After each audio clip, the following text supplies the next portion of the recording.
তুমি বাবু এই রোদের মধ্যে আইলে আবার নকশা করতে বাবু, এখন কি নকশা করার টাইম গো? যান যায় ভাই, যাই ভাব।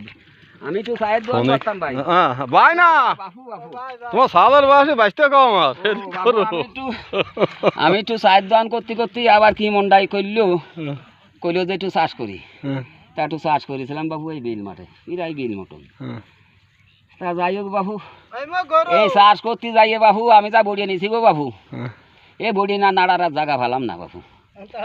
তা তোমার চাষি দিছিল বাবু একটা টাংলা এই বাঁশ দিয়ে। আচ্ছা আচ্ছা আচ্ছা। তা মনে মনে একটা যুক্তি পাইয়ে বাবু গেলাম বাড়ি। আচ্ছা আচ্ছা। যাইয়ে সেই টাংলা খুলে বাঁশ নিয়ে এসে বাবু বড়িয়ে নাড়ার জায়গা বানালাম। সেই জায়গা বানাইয়ে বাবু এখন জাল নাড়তেছি, বড়িয়ে আর নেই, বড়িয়ে ফেলাম না, এখন ধান নাড়তেছি বাবু। সেই খরার মধ্যে বাবু নকশা করার টাইম নেই বাবু। আমার এমনিতে যাই বাপ, 2 দিয়ে রুটি খাইছি সকাল থেকে বলতো। আরে কি কষ্ট, আসলে খুব কষ্ট লাগে। কি দৃশ্য দেখেনি হয়েছে না, আমি নাজেহাল হয়ে গেছি বাবু। এই কারণ ফোনে কি সমস্যা? এ তো